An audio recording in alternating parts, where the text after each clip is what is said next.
도널드 트럼프 미국 대통령이 공식 취임했습니다. 취임식에서도 미국 우선주의를 거듭 강조했습니다. 국제정세의 변화를 전망해 보도록 하겠습니다. 김재천 서강대 국제대학 원장, 이정환 한양대 경제금융학부 교수 나오셨습니다. 두 분 다 어서 오십시오. 안녕하세요. 네, 안녕하십니까. 자, 트럼프 대통령 취임사에서 역시 미국 우선주의를 강조했고요. 두 번째 임기를 시작하면서도 미국의 국익을 최우선하겠다 이런 언급이 있었는데 취임사 전반적으로 살펴보셨을 때 어떤 인상을 받으셨습니까? 네, 말씀하신 대로 강력한 미국 우선주의 그리고 이제 마가 정책들을 선보였습니다. 강력한 메시지를 발신한 건 맞는데요. 일기 취임식 때는 굉장히 조금 이 미국의 현 상황에 대해서 비관적으로 묘사를 했어요. 영어로 이제 American Carnage라는 표현을 썼는데 미국의 정치, 경제, 사회, 문화 모든 것들이 지금 굉장히 참혹한 상태에 빠져 있다. 예. 그리고 굉장히 조금 어두운 분위기에서 그런 연설을 갖다가 톤 자체가 조금 어두웠어요. 그러면서 그런 메시지가 상당히 분열적으로 들렸는데 이번에 어쨌든 강력한 미국 우선주의의 어젠다를 선보였지만 톤 자체는 조금 밝았었다고 생각합니다. 연설 초반에 자기는 굉장히 낙관적인 지금 심정으로 지금 연설을 시작한다. 아주 강력한 자신감이 있다 이런 식으로 얘기했다 했거든요. 물론 이제 바이든을 비판할 때는 굉장히 조금 강력한 언어를 동원해서 비판을 했지만 연설 말미에는 통합에 대한 얘기도 하고 화합에 대한 얘기도 했어요.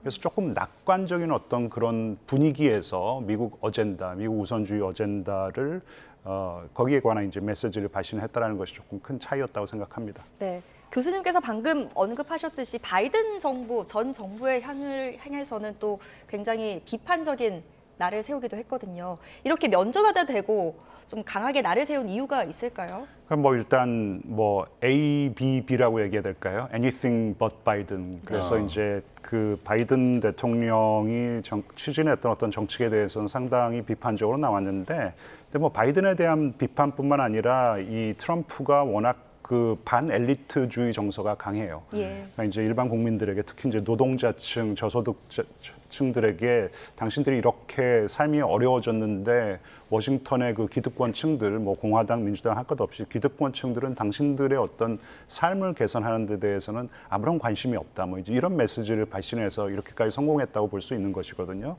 그래서 이런 어떤 그 반엘리트주의적인 어떤 그런 정서 그리고 그런 발언들은 누가 그 전직 대통령이 누가 이제 자기 앞에 앉아 있었던 간에 굉장히 강력하게 유지하는 어떤 그 트럼프만의 이 강력한 무기라고도 할 수 있습니다. 반엘리트주의 정서는요. 예.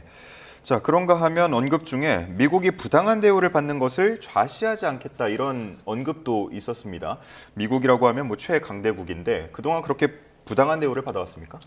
이게 아까 미국의 우선주의와도 연결이 돼 있는 것 같고, 이게 저는 이쪽 아예 전문가는 아니지만, 근데 결국은 이 지지자 쪽에 대한 메시지라고 보고는 있는 것 같습니다. 결국은 지지자들이 부당한 대우를 받아왔다라는 이야기거든요. 이제 사실 경제적으로 보면은 1990년대 이후에 글로벌화가 되면서 미국의 근로자들의 삶이 또 어려워지고 특히나 코로나19 이후에 물가가 많이 오르면서 이런 세계화에 대한 피해를 받은 것이 아니냐. 특히나 이민자들이라든지 노동자들이 이렇게 많이 이민을 오면서 결국 이런 것들의 피해가 어떻게 보자면 지지층에 누적이 되는 이런 현상들에 대해서 부당한 대우를 받아왔다라는 그런 측면을 이야기하고 있는 것이 하나인 것 같고요. 두 번째는 아까 자국 우선주의에 따라서 이제 세계적으로도 여러 노력을 하고 있지만 미국이 어떤 혜택을 못 보고 있는 부분들, 우리나라 같은 경우에는 방위비 같은 이야기가 계속 나오고 있는데 미국이 군사를 혹은 군사력을 배치시켜줬는데 제대로 이제 대접을 못 받고 있다라는 그런 의견들까지 중복된, 결국은 이게 정치적 수사란 것은 여러 가지 함의를 가질 수가 있고 제가 보기에는 어떤 지지층에 대한 어떤 강력한 메시지, 지지층들이 굉장히 1990년대 이후에 굉장히 열심히 노력을 해왔지만 이민자라든지 다른 글로벌화 이런 것들에 대해서 너무 피해를 보고 있다. 이게 부당한 대우다라는 측면이 하나가 있는 것 같고, 아까 말씀드린 것처럼 결국 미국이 이제 해외에서 부당한 대우를 받고 있다. 군사력 파견 같은 거라든지 전쟁에 개입했는데 그만큼 대접을 못 받고 있다라는 어떤 자국 우선주의적 메시지가 강화된 것이 아니냐. 이렇게 개인적으로 해석을 하고 있습니다. 네, 김재선 교수님, 이 미국을 다시 위대하게 마가 이 슬로건 마가가 트럼프를 다시 대통령에 오를 수 있게 한 구호입니다.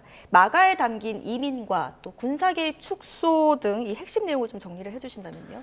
이제 불법 이민을 통제하겠다라는 것은 트럼프의 가장 중요한 공약 중에 하나였죠. 어떻게 보면 가장 중요한 공약이라고도 말씀드릴 수 있을 것 같고요. 그래서 그 공약을 실현하기 위해서 지금 행정명령 한 100개에서 한 200개 정도 무더기로 서명할 수 있는데 첫 번째 행정명령이 이제 불법 이민 통제에 관할 것이라는 지금 예측이 나오고 있고요. 그래서 불법 이민을 통제하기 위해서 남부에 있는 국경을 철저하게 통제하겠다. 그러기 위해서 이제 군대까지 파견을 하겠다라는 것이고, 일단 미국의 군사력은 계속해서 증강을 시키겠다라는 입장이에요. 그러니까 네. 국방비에 많은 투자를 해서 세계 최강의 미국 군대를 계속해서 키워나가겠다는 것인데, 하지만 이것은 미국의 본토를 지키기 위한 것이지 쓸데없이 다른 나라의 이 분쟁에 개입하지는 않겠다. 이제 어떻게 보면 이게 트럼프의 신고립주의의 핵심이라고 볼 수는 있겠어요. 그러니까 국방력은 많이 증강을 하되 이것은 철저히 우리나라를 위해서만 하는 것이지, 뭐 예를 들어 가지고 시리아 내전이라든지 뭐 가자 지구의 어떤 그런 뭐 분쟁 상황의 개입은 최소화하겠다라는 것이 이 트럼프의 미국 우선주의의 핵심이라고 볼 수도 있겠습니다. 예. 뭐 경제 얘기를 조금 한번 이 교수님께 드려보겠습니다. 아무래도 트럼프가 이제 취임을 하게 되면 관세가 어떻게 될 것인가 하는 부분이 가장 많은 관심을 받았거든요. 그동안 거듭 말해왔던 관세 폭탄을 뭐 예고했다라고 볼 수 있는 겁니까? 아니면 좀 달라졌습니까? 사실 이제 우리나라에서 가장 우려했던 상황은 트럼프가 행정명령을 통해서 즉각적인 관세 부과를 할 것이다, 예. 할 수 있다라는 그런 권한이었는데 그런 것은 좀 발생하지 않을 것 같다라는 의견들이 많이 나오고 있는 것 같습니다. 특히나 이제 법적으로 비상 경제 상황을 선포하고 예달 15% 관세 같은 것들을 뭐 다수 달 동안 부과할 수 있는 권한들이 있는데 그것을 행정명령을 하지 않고 이런 것에 대해서는 좀 그나마 안심하고 있는 상황이고 외환시장에서도 긍정적으로 바라보고 있다. 달러 환율 같은 걸 좀 떨어지면서 관세 이슈는 조금 덜어진 것 같다라고, 그러니까 당장의 관세 이슈는 덜어진 것 같다라고 보시면 될 것 같고요. 근데 이제 최근 뭐 기사라든 뉴욕타임스 기사라는 이런 분석들을 보면은 어떻게 할 것이냐, 이게 결국은 관세는 흔히 말하는 무역을 위한 하나의 수단이고요. 다른 정책들이 복합적으로 결부가 될 수 있거든요. 관세뿐만 아니라 환율이라든지 아까 말씀드린 환율 이외에도 우리나라 같은 군사력, 그 방위비 분담금 같은 것들 여러 가지 복합적으로 정책을 할 수가 있는데 큰 틀 안에서 미국의 자국 우선주의를 취하고 관세 역시 부과할 것이다. 올릴 것이다. 우리의 협조를 안 하면 부과할 것이다라는 이런 자꾸 이제 경제적으로 압력을 넣는 행태를 취하면서 미국의 자국의 이익을 취하지 않을까라는 해석이 더 많은 것 같다라고 보시면 될 것 같습니다. 이게 어떤 이유에서 그렇냐면 결국 인플레이션을 잡는 것이 트럼프 행정부의 가장 큰 이슈인데 예. 관세가 올라가게 되면은 미국에 직접적으로 사실 물가 올라가는 상황이 발생할 수밖에 없거든요. 사실 미국이 농업은 많이 생산을 하지만 나머지 제조업은 굉장히 기반이 약하다라고 볼 수 있을 것 같고, 물론 첨단 제조업 분야는 다르지만 일반적인 제조업 분야에서는 중국에 비해서 굉장히 기반이 약하다고 볼 수가 있고, 결국은 이 말은 해외에서 물건을 어마어마하게 수입해야 되는데 여기에 직접 관세, 보편 관세를 부과하겠다는 얘기는 미국의 물가 상승 압력을 작용할 수밖에 없고, 예. 이것은 미국의 정치적인 부담, 트럼프 행정부의 정치적인 부담이 될 수가 있으니까 그런 것보다는 여러 층의 관세라는, 보편 관세라는 좋은 네이밍이긴 하지만 여러 층의 정책을 보다 종합적으로 쓰면서 대외 관계를 개선하고 흔히 말하는 레버리지 삼아서 경제적 이익을 취하겠다라는 그런 쪽으로 가고 있는 것 같다라고는 말씀드릴 수 있을 것 같습니다. 그러면 뭐 실질적으로 갑자기 관세 폭탄이 떨어지기보다는 뭐 하나의 협상 카드로 이용될 수 있다, 이렇게 보시는 건가요? 그러니까 이제 결국은 경제적인 통상이라는 이런 이슈가 여러 차원에서 벌어질 수가 있는, 특히나 이제 관세를 어느 품목에 부과할 것이냐, 어느 층에 부과할 것이냐 이런 것들이 굉장히 다양하거든요. 몇 퍼센트 부과할 것이냐 이런 것들이 다양한데 지금 보편 관세를 10% 해버리면은 다음의 수단이 사실은 없어지게 됩니다. 물론 이제 10% 20% 올리면 되긴 하는데 지금 10% 올리는 순간 후폭풍이 만만하지 않을 거거든요. 그렇기 때문에 미국 입장에서도 보수적일 수밖에 없다. 특히나 인플레이션에 대한 우려 때문에 이런 건 쉽게 할 수 없는 형편이고, 이것을 차근차근 흔히 말해서 대외 관계, 그리고 흔히 중국과의 관계 이런 차원에서 차근차근 하나의 수단으로 이용할 가능성이 높고, 그렇지만 이제 여타 국가들은 이것에 대응하는데 또 피곤할 수밖에 없는, 이게 다양한 차원에서 정책들이 나올 거기 때문에 어느 분야에서 관세를 부과하느냐, 몇 퍼센트 부과하느냐 이런 것에 나올 거기 때문에 좀 피곤할 수밖에 없는 이런 상황들, 기업들, 정부들 모두 피곤할 수밖에 없는 이런 상황들이다라고 말씀드릴 수 있을 것 같습니다. 네, 우려했던 만큼의 당장의 관세 폭탄은 피하게 됐지만 아직까지 완전히 좀 안심할 상황은 아니다, 이렇게 짚어주셨습니다. 김재천 교수님, 이제 산업계 전망도 좀 해보겠습니다. 지금 관세와 함께 지난 1기 집권 이번 때와 마찬가지로 이 글로벌 기업들을 대상으로 이 미국 현지 투자를 더 많이 유치할 것이다 이렇게 좀 전망을 해봐도 좋을 것 같습니까? 네, 글로벌 기업들의 투자 유치는 계속 원하는 것 같은데 이제 그 방법에 있어서 좀 차이가 나는 것 같아요. 바이든 행정부 같은 경우에는 좀 보조금을 줘서 투자를 유치하겠다는 것 아니겠습니까? 그래서 IRA라 그러죠. 인플레이션 감축 법안은 이 한국의 자동차 산업이라든지 그리고 배터리 산업이 분명히 좀 혜택을 받은 부분이 있는 것 같아요. 근데 지금 트럼프 같은 경우에는 이 IRA는 뭐 대폭 좀 손을 보겠다라는 입장인 것 같고, 칩스 액트라 그래가지고 이제 반도체 법안이 있는데 이거는 건드리지 않을 것 같다라는 생각이 들었는데 지난번에 얘기를 하는 걸 들어보니까 그러니까 보조금 자체를 별로 안 좋아하는 것 같아요. 이제 왜 보조금을 갖다가 해외 기업들에게 주느냐, 이들에게 뭐 막강한 관세를 매기면은 부과를 갖다 하면 알아서 들어와가지고 여기서 이제 사업을 하고 투자를 할 것인데 보조금을 주는 이유를 잘 모르겠다라는 식으로 얘기를 했어요. 그래서 아마 이분이 뭐 정말 이 관세 사랑은 정말 진심이신 분이기 때문에 관세를 이용해서 해외 투자 유치를 하려는 어떤 그런 계획을 가지고 있는 것 같은데 얼마나 실행에 옮길지는 조금 지켜봐야 될 것 같습니다. 네. 자, 그런가 하면은 멕시코만의 이름을 아메리카만, 그리고 또 파나마 운하에 대해서 중국으로부터 되찾겠다 이런 언급도 있었는데 영토 확장의 의지라고 해석을 해볼 수 있을까요? 그러니까 뭐 글자 그대로 좀 말 그대로 해석을 하면은 정말 영토 확장을 하겠다라는 것이고 그런 어떤 이런 영토 확장은 18세기 말이나 뭐 19세기 초 제국주의 시대 때나 뭐 그나마 가능했던 것이거든요.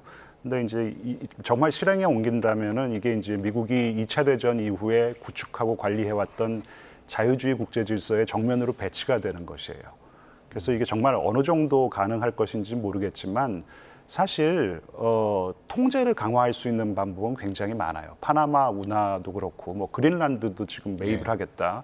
매입을 팔지 않으면은 덴마크, 지금 덴마크형이잖아요. 그린란드 같은 경우에 뭐 군사력을 동원할 수 있다. 뭐 이제 이런 협박을 하고 있는 것이거든요. 근데 미국이 통제를 강화할 수 있는 방법은 다양합니다. 파나마 운하도 마찬가지고 뭐 캐나다 같은 경우에도 미국의 51번째 주로 편입하고 싶다 했는데 그거는 불가능한 얘기잖아요. 그래서 이게 말 그대로 저는 실행에 옮겨질 것 같지는 않고요. 네. 하지만 이런 조금 이 겁박을 하면서 통제력을 강화하려는 의도는 분명히 있는 것 같습니다. 또 지금 자동차 산업을 구하기 위해서 파리 협정, 기후 협정에서 탈퇴하겠다 이런 발언도 했습니다. 이건 이제 석유와 좀 또 가스 생산량을 늘리기 위한 조치로 보면 될까요? 그렇죠. 뭐 이 바이든 행정부의 뭐 이 그린 경제라고 해야 되나요? 뭐 이 전기 자동차를 좀 의무화, 쿼터화 해가지고 의무화하는 정책이라든지 뭐 석유 시출을 하는데 제약을 두는 어떤 이런 규제들을 대부분 다 타파하겠다라는 것이기 때문에 이 트럼프 대통령이 이런 얘기를 했어요. 우리에겐 정말 막강한 자원이 있다. 우리 발밑에 있는 이 황금이다라는 것이 이제 석유 매장량 그리고 셰일가스 같은 경우에도 지금 세계에서 넘버원으로 가장 지금 많이 파쇄공법만 잘 이용한다면 근데 바이든 행정부가 파쇄공법이라 그러죠. 이 프래킹도 못하게 하고 그랬으니까 이런 규제를 모두 철폐해가지고 우리가 정말로 이렇게 이런 어떤 강력한 에너지 자원을 가지고 지금 AI 얘기도 많이 나오잖아요. AI를 돌리는데 그렇게 전력 소비가 심한데 AI를 뭐 마음껏 돌려가지고 AI 최강국이 될 수도 있다. 뭐 그리고 전통적인 제조업을 살리겠다. 뭐 이제 이런 의도를 가지고 있는 것 같습니다. 네. 예. 뭐 전기차 의무화까지 철회하겠다고 하고 앞서서 뭐 보조금 얘기도 했습니다만 그렇게 되면은 우리 자동차 업계 그리고 배터리 업계는 악영향을 피해갈 수 없을까요? 사실 우리나라 2차 전지 업계, 배터리 업계가 조금 어려운 상황인 건 사실입니다. 뭐 LG 에너지 솔루션 같은 경우도 미국 보조금이 없었으면은 사실 작년 1, 3분기가 적자였거든요. 이제 4분기는 보조금이 있어도 적자인 이런 상황이었다고 보시면 될 것 같고요. 이것이 뭐 여러 가지 이슈가 있는데 처음 아까 이제 중국이 너무 빠르게 성장하고 있다. CATL의 기술력 같은 것들이 예상보다 빠른 속도로 성장을 하고 있으면서 우리나라 사실은 두 분야가 그러니까 중국과 우리나라의 어떤 2차 전지 기술력이 다른데 그 방식도 다르고 중국이 지나치게 빠르게 성장하는 이런 경향들 때문에 좀 위협받는 측면들도 있고 특히나 이제 보조금이 끊기게 된다라고 그러면 미국에 세웠던 공장이라든지 파는 것에 대해서 좀 수익이 줄어들 수밖에 없는 이런 상황들이 된다라고는 말씀드릴 수 있을 것 같습니다. 뭐 자동차 역시 마찬가지인데 현대차 같은 경우, 현기차 같은 경우에는 친환경 자동차로 지금 라인업을 바꾸겠다라고 계속 이야기를 하고 있거든요. 이것을 결국은 미래 세대는 친환경 자동차가 중심이고 전기차 위주의 어떤 생산 공정을 강화하겠다라고 가고 있는데 미국이 결국은 이런 방향을 역전하게 된다라고 하면은 아무래도 좀 밀릴 수밖에 없는 이런 상황들이다라고는 보실 수 있을 것 같습니다. 다만 지금 이야기가 나온 것은 뭐 GM이라든지 다른 기업들이 역시 친환경 전환에 굉장히 투자를 많이 하고 있고 특히나 또 EU 쪽에 자동차를 팔라고 하면 또 어쩔 수 없이 EU 지역의 자동차 지역들은 아직까지 그린딜에 대한 내용들이 계속 강조되고 있기 때문에 친환경 전환을 또 하지 않을 수가 없거든요. 결국은 이것이 뭐 화석연료 에너지에 대해서 조금 더 하면서 생산 과정을 조금 바꿀 수는 있긴 하지만 그래도 전 세계 글로벌 시장 자체가 친환경으로 가고 있으면 그 자동차 업체 역시 이런 것에 좀 따라가야 되는 측면들이 있고요. 이렇기 때문에 그 생산 공정 자체를 다 바꿀 것이냐, 속도를 바꿀 것이냐 이런 여러 가지 결정 사항들은 많아지고 있다라고 보시면 될 것 같습니다.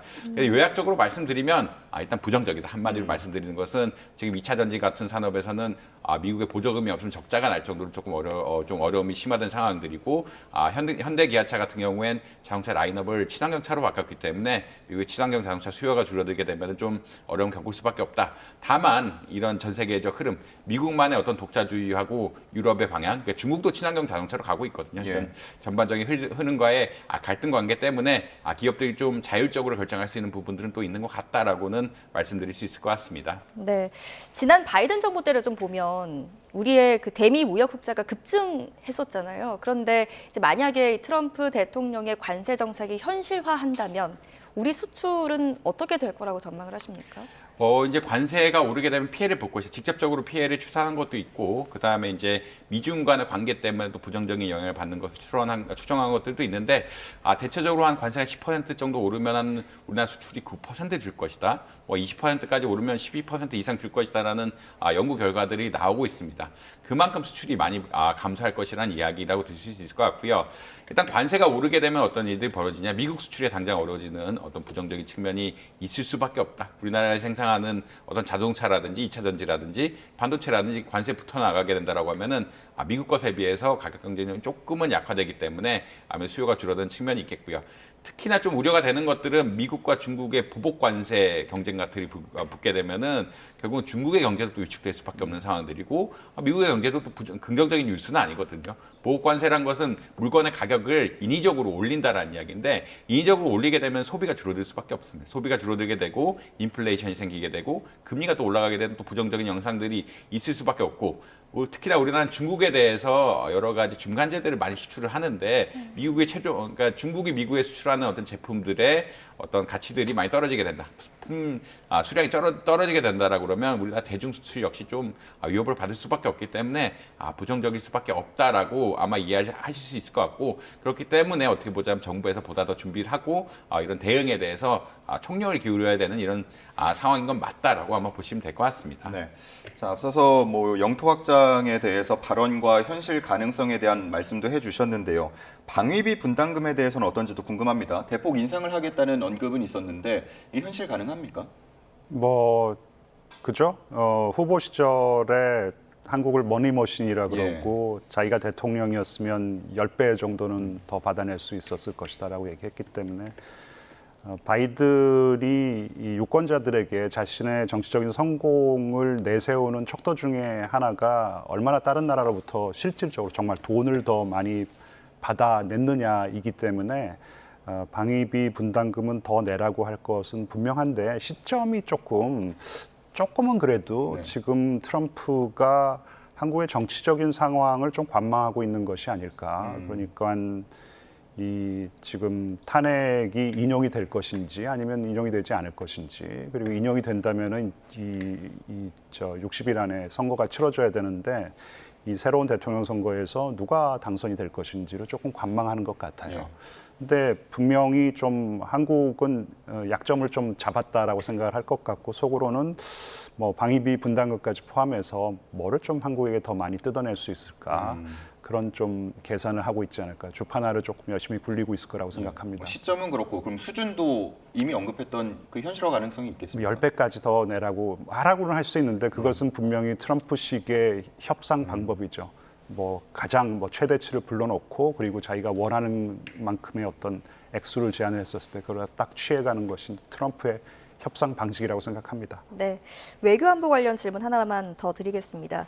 지난 1기 집권 때와 마찬가지로 트럼프가 북한의 김정은 위원장과 다시 대화에 나설 가능성은 어떻게 보십니까? 대화는 분명히 하고 싶어 하는 것 같아요. 그러니까 정상 외교를 좀 하고 싶어 하는 것 같아요. 그 이유는 그러니까 북한이 정말 어마무시한 이 핵무기 국가가 되었는데 그럴 경우에 그 나라의 절대 통치자인 김정은과 좋은 관계를 유지하는 것이 뭐가 나쁘냐. 그러니까 북한 핵의 위협이 우리에게만 위협이 안 되면 된다라는 생각을 하고 있는 것 같아요. 그것도 이제 철저한 미국 우선주의인데 그러기 위해서 김정은과 만나가지고 뭐 야구 경기도 한번 네. 같이 보러 가자. 네. 이런 얘기를 갖다 하는 것이죠. 근데 김정은 입장을 좀 고려하면은요. 이 뭐 사진 한두 장 찍으려고 미국 대통령 만나는 이제 그런 시기는 끝났어요. 뭐 하노이 때 어떤 그 노딜의 굴욕을 생각해도 뭔가 확실한 것을 보장하지 않으면 트럼프가 저는 김정은이 트럼프를 만날 어떤 그런 유인이 그렇게 강력하지가 않을 거라고 생각합니다. 그럼 트럼프가 물어보겠죠. 뭘 원해? 그러면은 우리를 공식적인 핵 보유국으로 인정해달라. 그럼 그렇게 하려면 어떻게 해야 되는데? 그럼 제재 다 떼주세요. 그럴 네. 거란 말이에요. 근데 제재는 그렇게 다 떼줄 수가 있는 게 아니에요. 쉽게. 암만 트럼프라고 하더라도. 그래서 이런 어떤 핵 협상의 각도가 서로 잘 안 나오기 때문에 정상 외교를 그렇게 좀 가동하는 것조차도 저는 쉽지 않을 거라고 생각합니다. 예. 자, 뭐 권한 대행 체제에서 한계는 분명히 있겠지만 우리 정부가 트럼프 정부 2기를 이제 대응할 때 어떤 점을 가장 중요한 기준으로 삼아야 할까요? 글쎄 그 저희 정치적인 상황 때문에 정부의 공식적인 어떤 채널이 잘 가동되지 않고 있는 것은 분명한 것 같습니다. 뭐 그렇다고 공식적인 외교가 다 두절된 것 같지는 않고요. 우리의 외교 1차관이 미국을 방문했고 그리고 블링컨 전이네요. 예, 국무장관이 한국을 또 방문했고, 뭐 일본의 외무장관도 한국을 방문하고 했지만 그래도 아무래도 이제 굉장히 중요한 시기에 물밑 대화, 새로운 인선이 완료가 됐는데 그들과의 어떤 그런 라포와 그러니까 네트워킹하는 것에는 조금 문제가 있었을 것 같고요.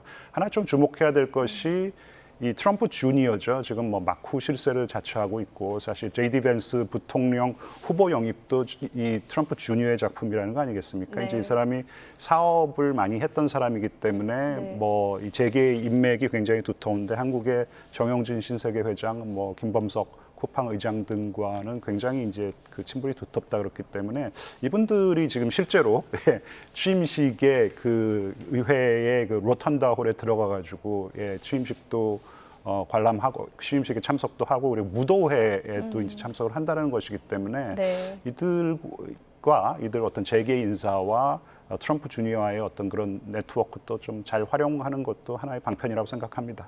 네, 알겠습니다. 지금 좀 현장 설명을 좀 해드리면요.